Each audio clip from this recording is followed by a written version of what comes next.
ಎಲ್ರಿಗೂ ನಮಸ್ಕಾರ. ಎಲ್ಲರಿಗೂ ಉಷಾಂತರಂಗ ಯೂಟ್ಯೂಬ್ ಚಾನಲ್ಗೆ ಸ್ವಾಗತ. ನಿಮ್ಮ ಹತ್ರ ರೇಷನ್ ಕಾರ್ಡ್ ಇತ್ತು ಅಂತಂದರೆ ಅದು APL ಕಾರ್ಡರಾಗಿರಲಿ, BPL ಕಾರ್ಡರಾಗಿರಲಿ ಅಥವಾ ಅಂತ್ಯೋದಯ ಕಾರ್ಡ್ ಆಗಿರಲಿ, ನೀವು ಈ ವಿಡಿಯೋನ ನೋಡಲೇಬೇಕು. ಪ್ರತಿಯೊಬ್ಬರಿಗೂ ಕೂಡ ಇದು ತುಂಬಾ ಇಂಪಾರ್ಟೆಂಟು. ನೀವು ಇದನ್ನು ಮಾಡಿಲ್ಲ ಅಂದರೆ ನಿಮಗೆ ಗೃಹಲಕ್ಷ್ಮಿ ಆಗಿರ್ಬೋದು ಅಥವಾ ಬೇರೆ ಅನ್ನಭಾಗ್ಯ ಯೋಜನೆ ಅಕ್ಕಿ ಆಗಿರ್ಬೋದು ಅಥವಾ ಯಾವುದೇ ಯೋಜನೆಗಳ ಹಣ ಬರೋದಿಲ್ಲ. ಹೌದು, ಈ ಕೆಲಸ ಕಡ್ಡಾಯ. ಯಾವ ಕೆಲಸ ಏನು ಅನ್ನೋದ್ರ ಬಗ್ಗೆ ಈ ವಿಡಿಯೋದಲ್ಲಿ ತಿಳಿಸ್ಕೊಡ್ತೀನಿ. ಹಾಗಾಗಿ ವಿಡಿಯೋನ ಸ್ಕಿಪ್ ಮಾಡ್ದಲ್ಲೇ ಸಂಪೂರ್ಣವಾಗಿ ವಿಡಿಯೋನ ನೋಡಿ.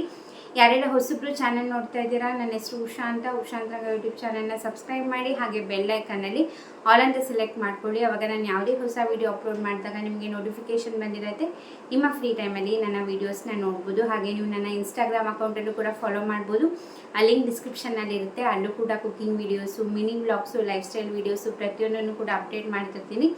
ಸೊ ಅಲ್ಲಿ ಕೂಡ ಚೆಕ್ ಮಾಡೋದನ್ನ ಮರಿಬೇಡಿ. ಬನ್ನಿ ಇವತ್ತಿನ ವಿಡಿಯೋನ ಶುರು ಮಾಡೋಣ. ರೇಷನ್ ಕಾರ್ಡ್ ಇವಾಗಿನ ಟೈಮಲ್ಲಿ ಬಹಳ ಇಂಪಾರ್ಟೆಂಟ್ ಅಂತಲೇ ಹೇಳ್ಬೋದು. ಅದರಲ್ಲೂ ನಿಮ್ಮ ಹತ್ರ BPL ಕಾರ್ಡ್ ಇತ್ತು ಅಂತಂದರೆ ಸರ್ಕಾರದಿಂದ ಸಾಕಷ್ಟು ಸೌಲಭ್ಯಗಳನ್ನ ಕೊಟ್ಟಿದ್ದಾರೆ. ಕೇಂದ್ರ ಸರ್ಕಾರದಿಂದ ಆಗಿರ್ಬೋದು, ರಾಜ್ಯ ಸರ್ಕಾರದಿಂದ ಆಗಿರ್ಬೋದು. ಹಾಗಾಗಿ ಸರ್ಕಾರದಿಂದ ಏನೇ ಅಪ್ಡೇಟ್ ಬಂದು ಕೂಡ ಪ್ರತಿಯೊಬ್ಬರು ಕೂಡ ಕಂಪಲ್ಸರಿಯಾಗಿ ಮಾಡಿಸಲೇಬೇಕು. ನೀವು ಮಾಡಿಸಿಲ್ಲ ಅಂತಂದರೆ ನಿಮ್ಮ ರೇಷನ್ ಕಾರ್ಡ್ ಕ್ಯಾನ್ಸಲ್ ಆಗುತ್ತೆ. ನಿಮಗೂ ಕೂಡ ಗೊತ್ತಿದೆ, ಇವಾಗ ರೇಷನ್ ಕಾರ್ಡ್ ಕ್ಯಾನ್ಸಲ್ ಆಯಿತು ಅಂದರೆ ಮತ್ತೆ ನೀವು ಅಪ್ಲೈ ಮಾಡೋಕ್ಕೂ ಬರಲ್ಲ. ಹಾಗೆ ಯಾರೆಲ್ಲ ಮಾಡಿಸ್ಬೇಕಂತ ಕಾಯ್ತಾ ಇದ್ದೀರಾ, ಸಾಕಷ್ಟು ಜನಗಳಿದ್ದೀರಾ, ಬಟ್ ಇನ್ನೂ ಕೂಡ ಸರ್ಕಾರದವರು ಅವಕಾಶನ ಮಾಡಿಕೊಟ್ಟಿಲ್ಲ. ಹಾಗಾಗಿ ರೇಷನ್ ಕಾರ್ಡ್ ಇರೋರು ದಯವಿಟ್ಟು ಸೌಲಭ್ಯಗಳನ್ನ ಉಪಯೋಗಿಸ್ಕೊಳ್ಳಿ. ಏನೇ ಅಪ್ಡೇಟ್ ಬಂದು ಕೂಡ ಸರ್ಕಾರದಿಂದ ಮಾಡಿಸಿ. ನೀವು ನೆಗ್ಲೆಕ್ಟ್ ಮಾಡಿದ್ದೀರಾ ಅಂತಂದರೆ ನಿಮಗೆ ಸೌಲಭ್ಯಗಳೆಲ್ಲ ಕಟ್ಟಾಗುತ್ತೆ ಅಂತಲೇ ಹೇಳ್ಬೋದು. ಹಾಗಾದರೆ ಏನು ಮಾಡಿಸ್ಬೇಕು ಅಂತಂದರೆ, ಇದರಲ್ಲಿ ನಾನು ನಿಮಗೆ ಸಾಕಷ್ಟು ಬಾರಿ ನನ್ನ ಚಾನಲಲ್ಲಿ ವೀಡಿಯೋಸ್ನ ಮಾಡಿದ್ದೀನಿ. KYC ಅಂತ. ಹೌದು, KYC ಮಾಡಿಸೋದು ತುಂಬಾ ಇಂಪಾರ್ಟೆಂಟು. ಇದು ಕೇಂದ್ರ ಸರ್ಕಾರದಿಂದನೂ ಕೂಡ ಆದೇಶ ಬಂದಿದೆ, ಹಾಗೆ ರಾಜ್ಯ ಸರ್ಕಾರದಿಂದನೂ ಕೂಡ ಆದೇಶ ಬಂದಿದೆ. ಏನದು KYC ಅಂತಂದರೆ, ನಿಮ್ಮ ರೇಷನ್ ಕಾರ್ಡ್ಗೆ ನಿಮ್ಮ ಆಧಾರ್ ಕಾರ್ಡ್ನ ಲಿಂಕ್ ಮಾಡ್ತಾರೆ. ಅದೇನೇ KYC ಅಂತ ಹೇಳೋದು. ಮೊದಲು ಏನಾಗ್ತಿತ್ತು ಅಂತಂದರೆ, ಮನೆ ಯಜಮಾನ ಅಥವಾ ಯಜಮಾನಿ ಯಾರಿದ್ರು ಅವ್ರದ್ದೊಂದೇ ರೇಷನ್ ಕಾರ್ಡ್ KYC ಆಗಿದ್ರೆ ಸಾಕಾಗ್ತಿತ್ತು. ಬಟ್ ಇವಾಗಲ್ಲ. ನೀವು ಮನೇಲಿ ಎಷ್ಟು ಜನ ರೇಷನ್ ಕಾರ್ಡಲ್ಲಿ ಹೆಸರಿರುತ್ತೋ ಅಷ್ಟು ಜನದ್ದು ಕೂಡ ಕಂಪಲ್ಸರಿಯಾಗಿ ನೀವು ಮಾಡಿಸಲೇಬೇಕಾಗತ್ತೆ. ಮನೆ ಯಜಮಾನಿ ಅಥವಾ ಯಜಮಾನ ಒಬ್ರದ್ದಾದರೆ ಸಾಕಲ್ಲ ಅಂದರೆ ಖಂಡಿತ ಇಲ್ಲ, ಎಲ್ರದ್ದು ಕೂಡ ಮಾಡಿಸ್ಬೇಕು. ಅದರಲ್ಲಿ ಒಬ್ರದ್ದು ಮಾಡಿಸಿಲ್ಲ ಅಂತಂದ್ರೂ ನಿಮ್ಮ ರೇಷನ್ ಕಾರ್ಡೇ ಕ್ಯಾನ್ಸಲ್ ಆಗುತ್ತೆ. ಹಾಗಾಗಿ ಆದಷ್ಟು ಬೇಗ ಮಾಡಿಸ್ಕೊಳ್ಳಿ. ನಿಮಗೆ ಡೌಟ್ ಇತ್ತು ನಮ್ದು ಆಗಿದೆಯಾ ಇಲ್ಲ ಹೇಗೆ ನೋಡ್ಕೋಬೋದು ಅಂತಂದರೆ, ನೀವು ನಿಮ್ಮ ರೇಷನ್ ಡಿಪೋ, ನೀವೇನು ಪ್ರತಿ ತಿಂಗಳು ಅಕ್ಕಿ ತಗೋತೀರಾ, ರೇಷನ್ ಡಿಪೋ ಅಕ್ಕಿ, ಅಲ್ಲೋಗಿ ಚೆಕ್ ಮಾಡಿದ್ರೆ ಅವ್ರು ಹೇಳ್ತಾರೆ. ನಿಮ್ಮ ರೇಷನ್ ಕಾರ್ಡ್ ಕೊಟ್ಟರೆ KYC ಆಗಿದೆಯಾ ಇಲ್ಲ ಚೆಕ್ ಮಾಡಿ ಅಂದರೆ ಅಲ್ಲಿ ಮಾಡ್ತಾರೆ. ನಿಮ್ದು ಆಗಿಲ್ಲ ಅಂತಂದರೆ ನೀವು ಅಲ್ಲೇ ಹೋಗಿ ಮಾಡಿಸ್ಬೋದು. ಡಿಪೋಗಳಲ್ಲೇ ಮಾಡಿಕೊಡ್ತಾರೆ ಫ್ರೀಯಾಗಿ. ಯಾರ್ದು KYC ಆಗಬೇಕು ಅವರು ಆಧಾರ್ ಕಾರ್ಡ್ನ ತೊಗೊಂಡು ಹೋದರೆ ಅವ್ರಿಗೆ ತಂಬ್ ಇಂಪ್ರೆಷನ್ ತೊಗೊಂಡು ನಿಮಗೆ KYCನ ಮಾಡಿಕೊಡ್ತಾರೆ.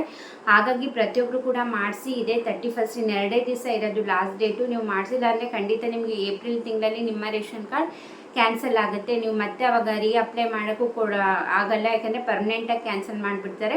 ಅದರಿಂದ ಬರ್ತಿರೋ ಸೌಲಭ್ಯಗಳೆಲ್ಲ ಕಟ್ಟಾಗುತ್ತೆ. ಗೃಹಲಕ್ಷ್ಮಿ ಆಗಿರ್ಬೋದು, ಅನ್ನಭಾಗ್ಯ ಆಗಿರ್ಬೋದು, ಅಥವಾ ನೀವು ಬೇರೆ ಏನೋ ಪೆನ್ಷನ್ ತೊಗೊತಿರ್ತೀರಾ ಅಥವಾ ಇನ್ಯಾವುದೋ ಯೋಜನೆ ಹಣ ತೊಗೊತಿರ್ತೀರಾ, ಪ್ರತಿಯೊಂದು ಕೂಡ ಕಟ್ಟಾಗುತ್ತೆ. ಸೊ ಹಾಗಾಗಿ ನೆಗ್ಲೆಕ್ಟ್ ಮಾಡೋಕ್ಕೆ ಹೋಗಬೇಡಿ. ನಿಮ್ಮ ಫ್ರೆಂಡ್ಸ್ ಆ್ಯಂಡ್ ಫ್ಯಾಮಿಲಿಗೂ ಕೂಡ ಈ ವಿಷಯನ ತಿಳಿಸಿ. ತುಂಬ ಜನಕ್ಕೆ ಗೊತ್ತಿರೋದಿಲ್ಲ. ಏನಕ್ಕೆ ಬಿಡು, ಇರಲಿ ಬಿಡು, ಪರವಾಗಿಲ್ಲ ಅಂತ ಬಿಟ್ಬಿಟ್ಟಿರ್ತಾರೆ. ಆಮೇಲೆ ಅದು ಕ್ಯಾನ್ಸಲ್ ಆಗಿರೋದು ಕೂಡ ನಿಮಗೆ ಮೆಸೇಜ್ ಬರೋದಿಲ್ಲ. ಮತ್ತು ನೀವು ನೆಕ್ಸ್ಟು ರೇಷನ್ ತೊಗೊಳಕ್ಕೆ ಹೋದಾಗಲೂ ಅಥವಾ ಬೇರೆ ಯಾವುದೋ ಸ್ಕೀಮಿಗೆ ಅಪ್ಲೈ ಮಾಡೋಕ್ಕೆ ಹೋದಾಗಲೂ ಅವಾಗೇ ಗೊತ್ತಾಗೋದು ನಿಮ್ಮ ಕಾರ್ಡ್ ಕ್ಯಾನ್ಸಲ್ ಆಗಿದೆ ಅಂತ. ಮೆಸೇಜ್ ಕೂಡ ಬರೋದಿಲ್ಲ ನಿಮಗೆ. ಸೊ ಹಾಗಾಗಿ ನೀವು ನೆಗ್ಲೆಕ್ಟ್ ಮಾಡೋಕ್ಕೆ ಹೋಗಬೇಡಿ. ಮಾಡಿಸ್ಕೊಳ್ಳಿ. ನಿಮ್ಮದು ಡೌಟ್ ಇತ್ತು ಅಂತಂದರೆ ಇವತ್ತೇ ಹೋಗಿ ಚೆಕ್ ಮಾಡ್ಕೊಳ್ಳಿ, ಆಗಿದೆಯಾ ಇಲ್ಲ KYC ಅಂತ. ಆಗಿಲ್ಲ ಅಂದರೆ ತಕ್ಷಣ ಮಾಡಿಸ್ಕೊಳ್ಳಿ. ಫ್ರೀಯಾಗಿ ರೇಷನ್ ಡಿಪೋಗಳಲ್ಲೇ ಮಾಡಿಕೊಡ್ತಾರೆ. ಹಾಗೆ ನೀವು ರೇಷನ್ ಕಾರ್ಡ್ ತಿದ್ದುಪಡಿ ಏನಾದ್ರು ಮಾಡಿಸ್ಬೇಕಂತಿದ್ರೆ ನಿಮಗೂ ಕೂಡ ಲಾಸ್ಟ್ ಡೇಟ್ 31ನೇ ತಾರೀಕು. 3-4 ತಿಂಗಳಿಂದ ನಿಮಗೆ ಅವಕಾಶನ ಕೊಟ್ಟಿದ್ದಾರೆ ತಿದ್ದುಪಡಿ ಮಾಡಿಸೋಕ್ಕೆ. ನೀವು ಇನ್ನೂ ಮಾಡಿಸಿಲ್ಲ ಅಂತಂದರೆ ಈ ತಿಂಗಳ ಲಾಸ್ಟು ಮತ್ತೆ ಅದನ್ನು ಪೋಸ್ಟ್ಪೋನ್ ಮಾಡ್ತಾರೋ ಇಲ್ಲೋ ಗೊತ್ತಿಲ್ಲ. ಯಾಕಂದರೆ ಡಿಸೆಂಬರಿಂದ ನಿಮಗೆ ಪೋಸ್ಟ್ಪೋನ್ ಮಾಡ್ಕೊತಾನೆ ಬಂದಿದ್ದಾರೆ. ರೇಷನ್ ಕಾರ್ಡ್ ತಿದ್ದುಪಡಿ ಇದ್ದರೆ ಮಾಡಿಸ್ಲಿ ಅಂತ. ಅದು APL, BPL, ಅಂತ್ಯೋದಯ 3 ಕಾರ್ಡು ಕೂಡ ಮಾಡ್ತಿದ್ದಾರೆ. ನಿಮ್ಗೆ ಇನ್ನೂ ಕೂಡ 3 ದಿನ ಟೈಮ್ ಇದೆ. ನಿಮಗೆ ಮಂಡೇವರೆಗೂ ಟೈಮ್ ಇದೆ. ಸೊ ನಿಮ್ಮದು ತಿದ್ದುಪಡಿ ಏನಾರು ಮಾಡಿಸಂಗಿದೆ ಹೋಗಿ ಮಾಡಿಸ್ಕೋಬೋದು. ಬೆಳಗ್ಗೆ 10 ಗಂಟೆಯಿಂದ ಸಂಜೆ 5 ಗಂಟೆವರೆಗೂ ಕಾಲಾವಕಾಶ ಕೊಟ್ಟಿರ್ತಾರೆ. ಹೆಸರು ಸೇರಿಸೋದು, ತೆಗೆಸೋದು, ಅಥವಾ address change, phone number change, ration depot address change, ಏನು ಬೇಕಾದರೂ ಕೂಡ ಹೋಗಿ ಮಾಡಿಸ್ಕೋಬೋದು. ಹಾಗಾಗಿ ನಿಮ್ಮದು ಮಾಡಿಸ್ಬೇಕು ಅಂತಿದ್ರೆ ಆದಷ್ಟು ಬೇಗ ಹೋಗಿ ಮಾಡಿಸ್ಕೊಳ್ಳಿ. ಅದಕ್ಕೂ ಕೂಡ ಮಾರ್ಚ್ 31 ಲಾಸ್ಟ್ ಡೇಟ್ನ ಇಟ್ಟಿದ್ದಾರೆ. ಹಾಗೆ ತುಂಬ ಜನ ರೇಷನ್ ಕಾರ್ಡ್ಗೆ ಹೊಸದಾಗಿ ಅಪ್ಲೈ ಮಾಡಬೇಕಂತ ಆಗಲಿ ಅಥವಾ ರೇಷನ್ ಕಾರ್ಡ್ ಅಪ್ರೂವಲ್ಗಾಗಲಿ ಕಾಯ್ತಾ ಇದ್ದೀರಾ.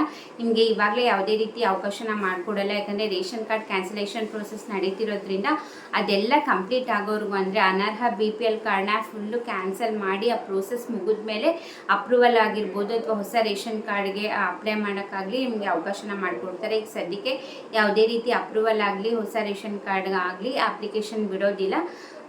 ಸೊ ಹಾಗಾಗಿ ತಿದ್ದುಪಡಿ ಏನಿದ್ರು ಮಾಡಿಸ್ಕೋಬೋದು ಅಥವಾ KYC ಮಾಡಿಸ್ಕೋಬೋದು. ಇವೆರಡೇ ಆಪ್ಷನ್ ಇರೋದು ನಿಮಗೆ. ಐ ಹೋಪ್ ಈ ವಿಡಿಯೋದಿಂದ ಸ್ವಲ್ಪನಾದರೂ ಮಾಹಿತಿ ಸಿಕ್ತು ಅಂದ್ಕೊಂಡಿದ್ದೀನಿ. ಪ್ಲೀಸ್ ನಿಮ್ಮ ಫ್ರೆಂಡ್ಸ್ ಆ್ಯಂಡ್ ಫ್ಯಾಮಿಲಿಗೆ ಶೇರ್ ಮಾಡಿ, ಇಲ್ಲ ಮಾಹಿತಿನಾದರೂ ಅವರಿಗೆ ತಿಳಿಸಿ.